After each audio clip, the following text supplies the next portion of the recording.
Petit rappel du premier épisode. Le minerai n'est pas gratuit. Il faut l'extraire, puis le transformer. Cela coûte beaucoup d'argent au quotidien. Il faut ensuite vendre ce nickel au prix du marché international pour créer notre chiffre d'affaires. Comme pour toute entreprise, l'écart entre les deux, c'est les bénéfices. Dans la durée, qu'est-ce que ça donne ? Chaque année, les coûts vont être à peu près les mêmes. Lorsque le chiffre d'affaires sera supérieur à ses coûts, il y aura un bénéfice. Lorsqu'il sera inférieur, ce sera une perte. Il faut savoir que le prix du nickel change en permanence, et donc le chiffre d'affaires aussi. Certaines années seront bonnes, d'autres un peu moins. En cas de prix trop bas, l'entreprise va perdre de l'argent, voire beaucoup d'argent.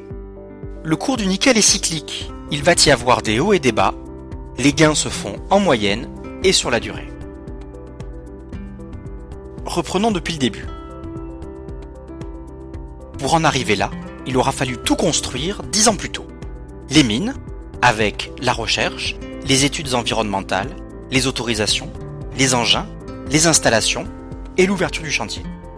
L'usine, avec la conception et les études d'impact, la construction du site industriel et de son usine, la mise en service. On parle ici de 750 milliards. C'est une des caractéristiques du nickel. Il faut beaucoup dépenser pour extraire le métal. La Calédonie est-elle capable de se payer un tel outil ?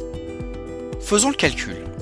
Si on demandait à 100% des Calédoniens actifs de mettre la main à la poche, ça ferait quand même plus de 5 millions par personne.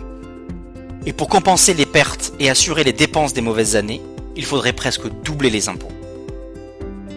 Autre possibilité, pourquoi ne pas se servir du budget d'investissement de la Nouvelle-Calédonie ? Si on laisse tomber la santé, le transport, l'éducation, la culture et les jeunes, l'achat se ferait quand même en dizaines d'années. Revenons sur Terre. Il faut trouver un investisseur qui demandera une contrepartie, comme la banque pour un crédit immobilier.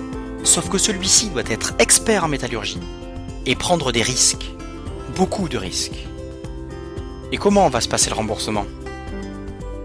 Tous les bénéfices serviront à rembourser l'investisseur, petit à petit, avec un peu de retard les mauvaises années. Cela va prendre énormément de temps pour rembourser l'investissement, de 20 à 30 ans dans le meilleur des cas. Une fois l'investissement payé, les bénéfices peuvent enfin être utilisés. Une partie ira aux impôts et taxes, une autre partie devra servir au maintien des installations, et il reste un peu de dividendes. Au final, si on compare les retombées des dividendes d'un côté et de l'autre les retombées de la construction et des dépenses, salaires, prestations, achats locaux, année après année, il n'y a pas photo. Est-ce un problème ? Ben non. L'essentiel de la valeur du nickel a justement été injecté dans l'économie calédonienne. Il suffit de regarder ce qu'il s'est passé avec la SLN, Vale et depuis peu KNS pour VKP.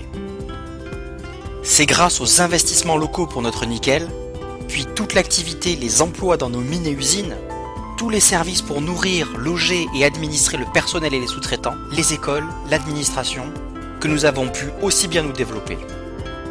On sait qu'on n'est pas capable de les payer nous-mêmes. On a besoin de partenariats, sécurisons-les. Suite au prochain épisode. Et pensez à vous abonner.